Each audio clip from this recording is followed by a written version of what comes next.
Paz irmão, paz irmã, amigo e amiga, eu sou o evangelista Rubenson Mundel e estou hoje aqui para ministrar a primeira videoaula da Escola Bíblica Dominical dos Adultos do quarto trimestre de 2021, lição essa que data do dia 3 de outubro de 2021. Nós estudaremos nesse trimestre o apóstolo Paulo, né? Lições da vida e ministério do apóstolo dos gentios para a igreja de Cristo, um assunto muito pertinente, por demais de gostoso, aonde a gente vai extrair muitos ensinamentos para as nossas vidas. E o título da primeira lição é O Mundo do Apóstolo Paulo. O nosso texto áureo está em Atos dos Apóstolos, capítulo 9, versículo 15, que diz: Disse-lhe, porém, o Senhor: vai, porque este é para mim um vaso escolhido, para levar o meu nome diante dos gentios e dos reis e dos filhos de Israel, né? Olha que coisa linda. Gentios, eu vou te depois, um pouquinho mais à frente, eu vou te explicar o que é um gentio ou um povo gentil, tá bom? A nossa verdade prática, segundo a obra, ou melhor dizendo, segundo a sua soberana vontade, Deus usa as circunstâncias para fazer uma grande obra, né? Então a gente nota que Deus usa as circunstâncias, né, para fazer uma grande obra, seja na minha, seja na tua vida, né? Deus sempre ele vai usar as circunstâncias e o meio onde a gente está para desenvolver a obra dele na nossa vida, né? A nossa leitura bíblica em classe está em Atos dos Apóstolos, capítulo 26, do verso 1 ao verso 7.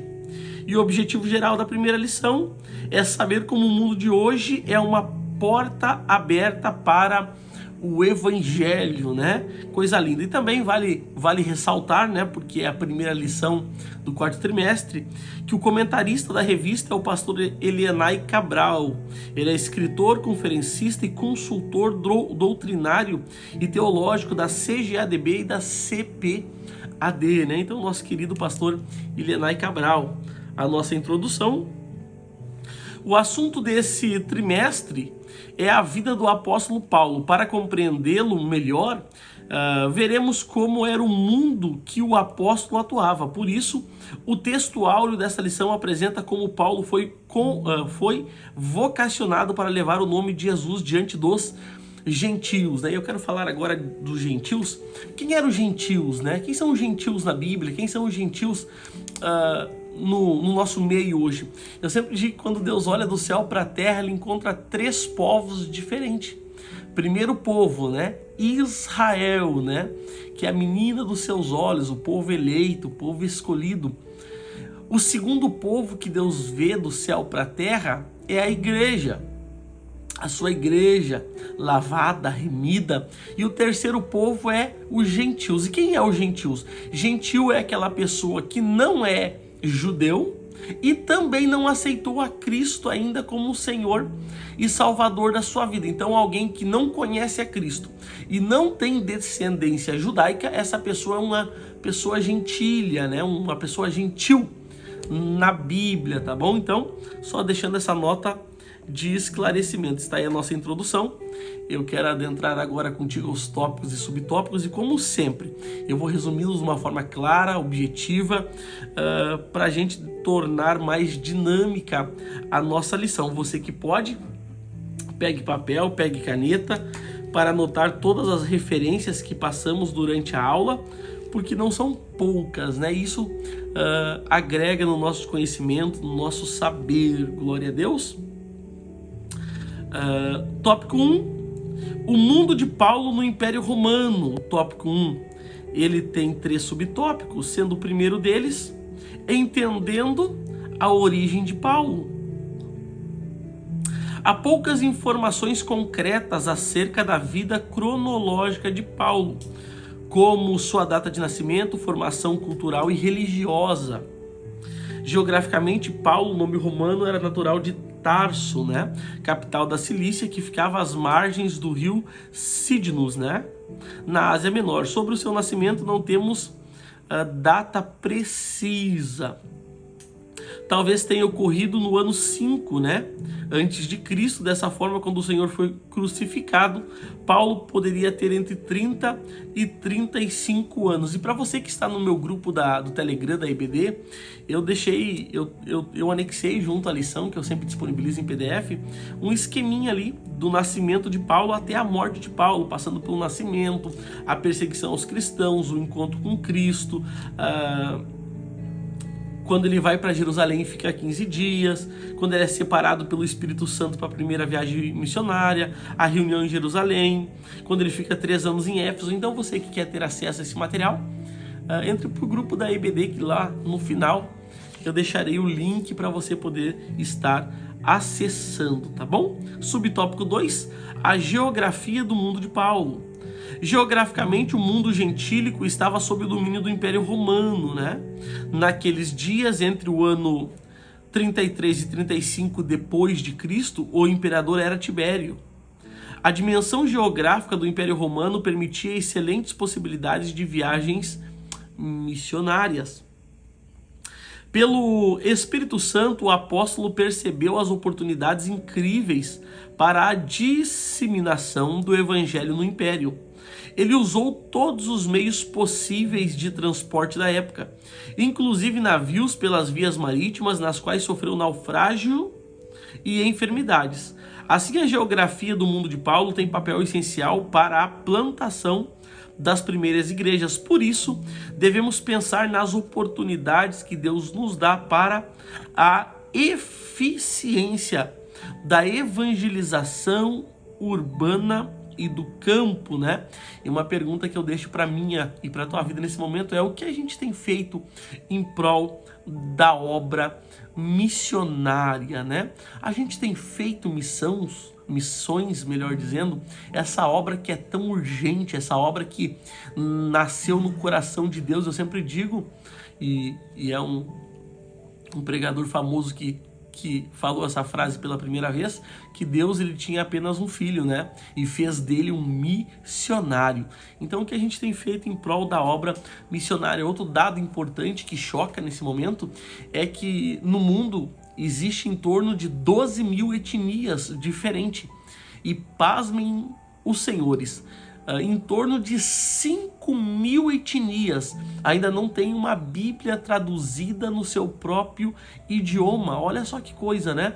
Então quer dizer que tem 5 mil etnias, pelo menos, no mundo que não tem a Bíblia traduzida para o seu idioma ainda. 1/3 do mundo ainda nunca ouviu falar de Cristo, né? Nunca teve acesso ao Evangelho. A gente está aí chegando em torno de 8 bilhões de pessoas, então em torno de 2,5 bilhões de pessoas nunca sequer ouviu falar de Cristo, né? E a obra, ela está longe de ser concluída, a obra está longe de ser acabada. E Cristo conta com a minha e com a tua vida, glória a Deus. Subtópico 3, Paulo, chamado para os gentios. Atos 9 mostra que em sua infinita sabedoria e presciência, Deus separou Paulo e o chamou a partir de uma experiência espiritual impressionante, bem diferente dos demais apóstolos, para levar o nome de Jesus ao mundo gentílico, né? Então, a chamada de Paulo se dá no caminho de Damasco, né?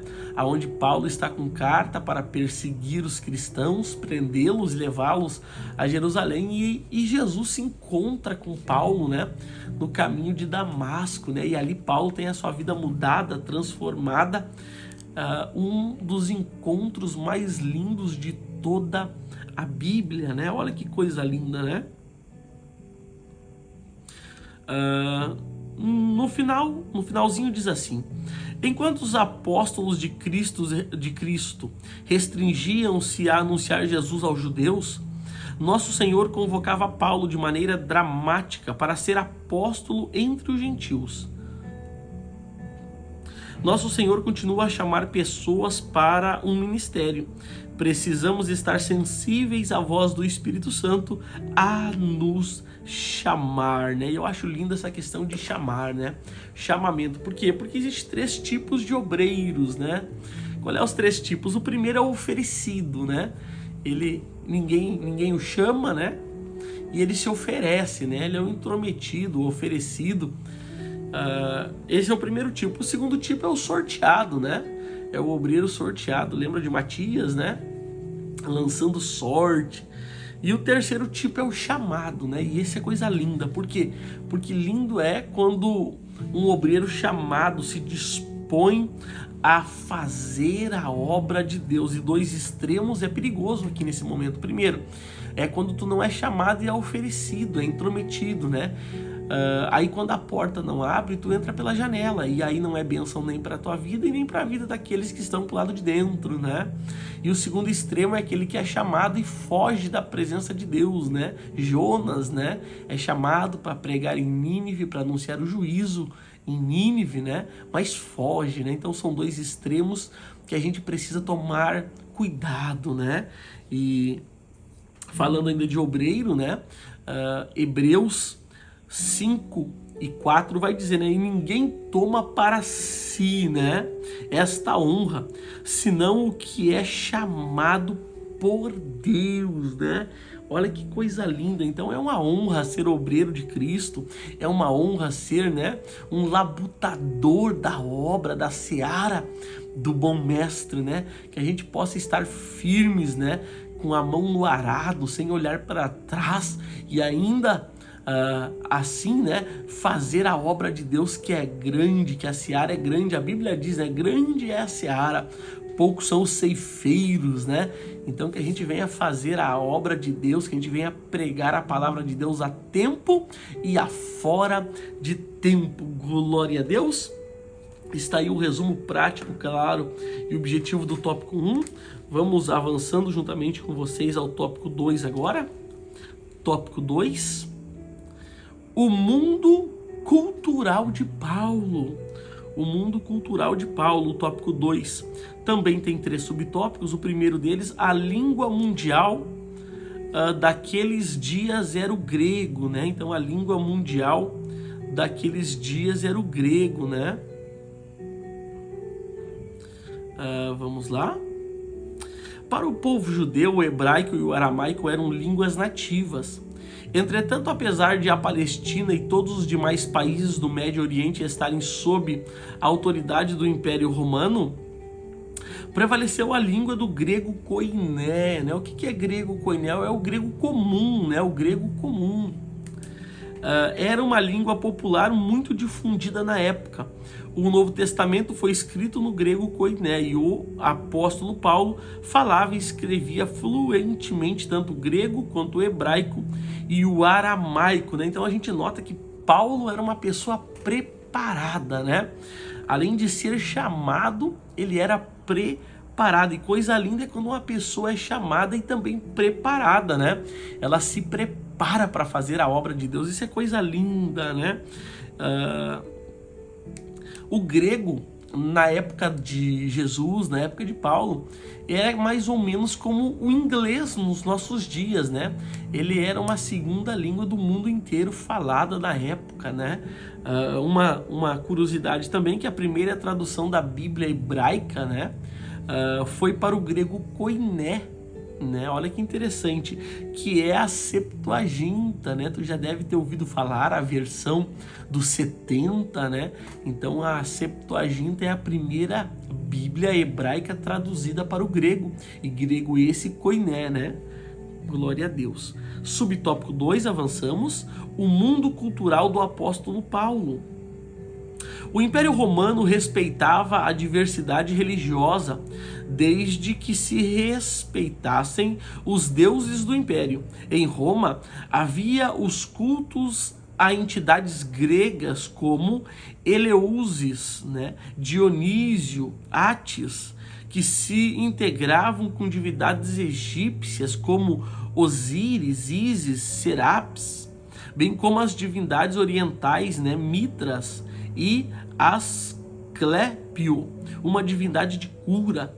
Havia divindades da Ásia Menor sob o domínio do Império em Éfeso, Colossos e Corinto, né? Tais como Diana, né? Artemis, entre outras. Então, o mundo que o apóstolo Paulo estava inserido era um mundo que ele estava profundamente enraizado em idolatria, né? Tinha deuses sendo adorados em todos os lugares, em todos os cantos, né? Então era um mundo que estava profundamente mergulhado na idolatria. A realidade atual das diversidades culturais e religiosas pode abrir caminho para que de maneira inteligente evangelizamos o mundo. Nos termos do apóstolo Paulo, no Areópago de Atenas, né? Você vai se lembrar da passagem, né? Onde Cristo em Atenas, onde Paulo, melhor dizendo, em Atenas, né? Ele está caminhando pela rua principal da cidade, ali tem diversos deuses ali representados, né? E ele chega ao altar do Deus desconhecido, né? E aí ele fala desse Deus desconhecido, apresenta Cristo, né? Aonde as pessoas sentam no Areópago, né? Para ouvi-lo e ficam admiradas da sua sabedoria, da intrepidez com que ele falava, a autoridade que tinha nas palavras de Paulo, né? Apresentando ao Deus desconhecido. E um texto importante nesse momento, Romanos capítulo 10, versículo 12, que diz, né? Porquanto não há diferença entre judeu e grego, porque o mesmo é o Senhor de todos, rico para com todos os que invocam. Porque todo aquele que invocar o nome do Senhor será salvo. Como, pois, invocarão aquele em quem não creram? E como crerão naquele em quem não ouviram? E como ouvirão se não há quem pregue? E como pregarão se não forem enviados? Como está escrito: quão formosos são os pés dos que anunciam o evangelho da paz, dos que trazem alegres novas de boas coisas. Olha que coisa linda esse texto, né? Então, a salvação só existe em Cristo, né? Só em Cristo Jesus que a gente tem possibilidade de ser salvos, né? Então, aquele povo, eles criam em diversos deuses, em diversas divindades, entidades, né? Mas é o Cristo vivo, dono da igreja, é o único que pode salvar, e todo aquele que crer e for batizado será salvo. Aleluia! Bendito é o nome do Senhor, né? Glória a Deus. Avançamos, subtópico 3, a influência da filosofia grega. Da metade para o final, os líderes da igreja da época tiveram de refutar com veemência as teorias do gnosticismo, cujos adeptos queriam misturá-las com a doutrina pura de Cristo, né? Então os líderes precisaram se posicionar diante dessas teorias gnósticas que estavam se introduzindo no meio, né, do povo de Deus. E um texto interessante nesse momento é um texto de João capítulo 8, versículo 32, muito conhecido, que diz, né? Conhecereis a verdade, né? E a verdade vos libertará. Glória seja dada a Jesus, né? Quando vem essas heresias, quando vem essas disseminações de doutrinas errôneas no nosso meio, né? Aquele que conhece a verdade, ele é liberto dessas coisas, né? Aquele que conhece a Cristo, ele não deixa se apegar por esses emaranhados de doutrinas falsas, né? Dessas falsas seitas, né? Glória a Deus. Naturalmente, pelo fato de ter vivido naquele mundo, Paulo teve de fortalecer a doutrina cristã sobre Deus, sobre a fé, sobre Jesus, sobre o Espírito Santo, sobre a graça e a salvação. O apóstolo indiscutivelmente se tornou o grande defensor do Evangelho de Cristo. Como proclamadores do Evangelho, devemos pensar em estratégias a fim de que nossos jovens e adolescentes, bem como a maturidade cristã, possam expressar as razões da fé com mansidão e temor diante dos não crentes, né? Então, eu quero destacar aqui a palavra temor, né? Isso é muito importante na vida de um servo de Deus, de uma serva de Deus, de alguém que serve a Cristo, é o temor, né? E alguém vai perguntar, irmão, mas o que é o temor do Senhor? A Bíblia diz que o temor do Senhor é o princípio da sabedoria. Então alguém que não teme a Deus nem sequer começou a ser sábio ainda. Mas o que é temer ao Senhor? Provérbios 8:13 responde, que diz, o temor do Senhor é odiar o mal, a soberba e a arrogância, o mau caminho e a boca perversa, né? Então isso é temer o Senhor. Eu temo o Senhor quando eu odeio o mal, eu temo o Senhor quando eu odeio a soberba, quando eu odeio a arrogância, né? Quando eu odeio o mau caminho e a boca perversa. Então eu estou temendo ao Senhor, né? Glória. Deus, está aí o resumo prático, claro, objetivo do tópico 2. Eu quero avançar juntamente contigo ao tópico 3, o último tópico dessa primeira lição do quarto trimestre. Tópico 3. O mundo religioso de Paulo. Essa primeira lição, ela tem mais um caráter introdutório, né? Então a gente está mais que introduzindo o trimestre aqui, falando um pouquinho acerca do apóstolo Paulo. Quero frisar isso, né? Como era o mundo do Império Romano do tempo de Paulo, como era o mundo cultural, né? A gente já viu que era um mundo onde se adorava diversas entidades, diversos deuses ou falsos deuses, né? E agora eu quero falar um pouquinho sobre o mundo religioso, né? Tópico 3, o mundo religioso. O tópico 3, ele tem 3 subtópicos. O primeiro deles, Paulo se identifica como judeu. Em Atos 22:3, Paulo declara a sua defesa em Jerusalém diante dos judeus que se opunham à sua mensagem, tratando-o como traidor da fé judaica. Eu sou judeu, Paulo dizendo, né, abre aspas, né? Eu sou judeu, nascido em Tarso da Cilícia. Ele falava em hebraico para aquela plateia, quando todos esperavam que ele falasse em grego, né? O apóstolo tinha o sangue de seus pais judeus. Seu pai era fariseu, zeloso e influente na sinagoga em Tarso, e o criou para ser um fariseu, tanto quanto ele mesmo, né? E de fato Paulo era um fariseu, né? E quando a gente fala de fariseu, né, tem os saduceus, algumas outras seitas, né? E Jesus, quando fala acerca dessas seitas, né, eu quero ponderar pelo menos 2 textos aonde Jesus vai falar contra esses grupos religiosos da época, né? O primeiro texto, Mateus, capítulo 23, versículo 27, que diz: ai de vós, né, escribas, fariseus, hipócritas, pois sois semelhantes aos sepulcros caiados, né, que por fora realmente parecem formosos, mas interiormente estão cheios de ossos, de mortos e de toda imundícia. Então o que Jesus está falando? Olha, vocês têm uma vida de aparência, né? Por fora vocês parecem religiosos, vocês parecem crentes, mas por dentro vocês estão secos, né? Vocês estão podres, vocês fedem. Então é Jesus fazendo uma forte crítica aos fariseus, aos escribas nesse texto. Outro texto importante, Mateus 15, né, e 8 vai dizer: este povo se aproxima de mim com a sua boca e me honra com os seus lábios, mas o seu coração, né, está longe de mim. Olha o perigo, né? O perigo de estar fisicamente perto de Cristo, mas espiritualmente distante de Cristo, né? Isso é perigoso na vida de um homem, de uma mulher de Deus. Por quê? Porque a gente deve levar uma vida autêntica diante de Deus, né? Não é uma vida de faz de conta, não é uma vida de aparência, não é uma vida mais ou não, é uma vida autêntica, uma vida piedosa, uma vida clemente diante do Cristo vivo e poderoso, né?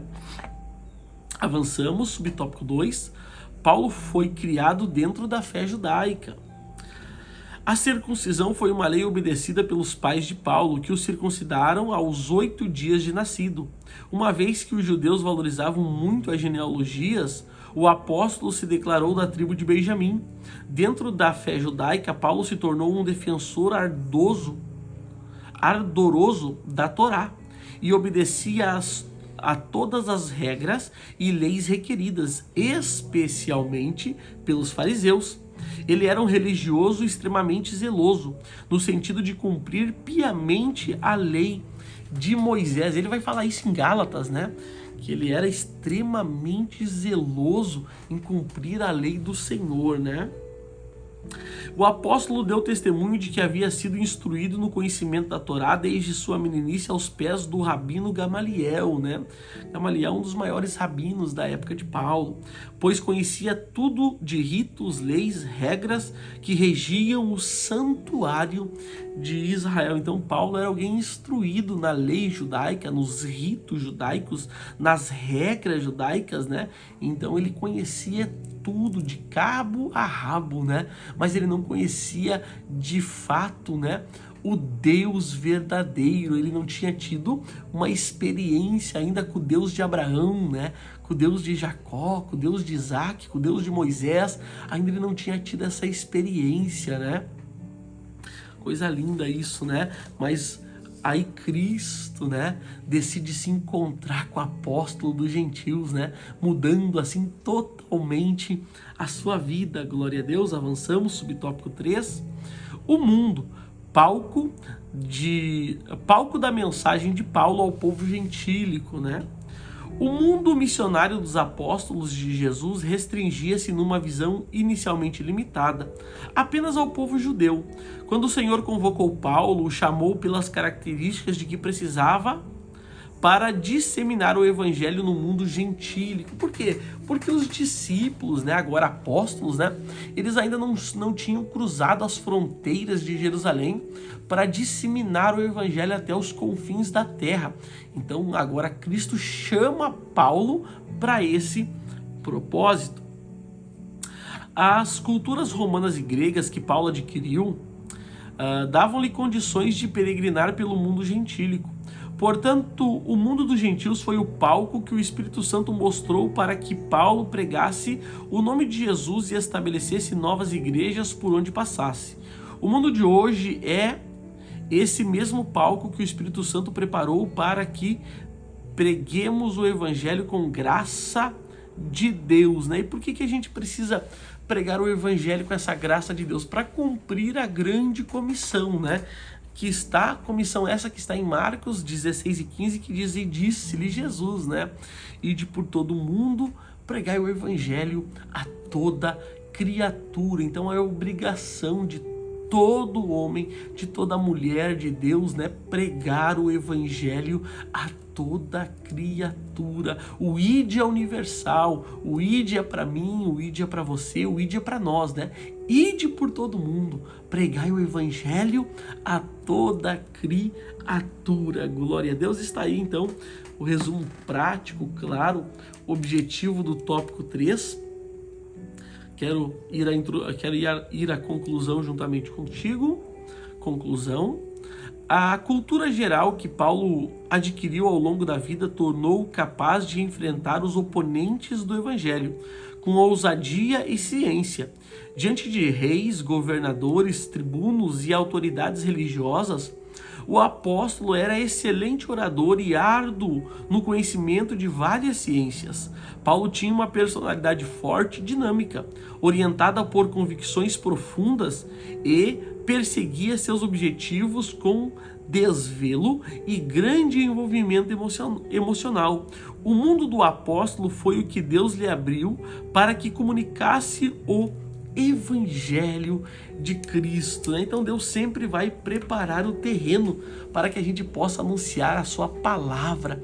E eu glorifico a Deus, né? Porque Deus tem levantado no nosso meio uma safra de pregadores, pregadoras, né? Homens de Deus, mulheres de Deus, para fazerem a diferença nessa última hora, nesse último momento. E eu glorifico a Deus por isso. Glória a Deus. Então está aí, querido irmão, querida irmã, o resumo prático, claro, objetivo da lição de número 1, lição essa introdutória. de caráter introdutório. E se tudo isso foi bênção na tua vida, eu te peço, me ajude. E como é que você me ajuda? Você me ajuda curtindo o nosso vídeo, se inscrevendo no nosso canal e ativando o sininho das notificações. Glória a Deus. Se você puder ficar um minutinho ainda, eu quero dizer que logo aqui embaixo do vídeo, na descrição do vídeo, tem os meus contatos de e-mail, de WhatsApp e também alguns links esse do meu Instagram, do meu Facebook e dos grupos da EBD, né? O grupo da EBD no Telegram. Então eu disponibilizo depois que eu posto a aula aqui no YouTube, toda vez eu disponibilizo lá no grupo do Telegram um PDF, né, da aula, com as anotações, as ponderações que eu faço, né? Então você quer ter acesso a esse material, clica no link, entra no grupo e tu terá acesso ao material gratuitamente, querido irmão, querida irmã. O desejo da minha alma é que Deus te abençoe, que Deus abençoe a tua vida, que Deus abençoe a tua família, que Deus abençoe a tua saúde, que Deus abençoe a obra das tuas mãos, que Deus abençoe o teu celeiro e aonde você botar o pé, que Deus te dê por herança. Até a próxima videoaula, graça e paz.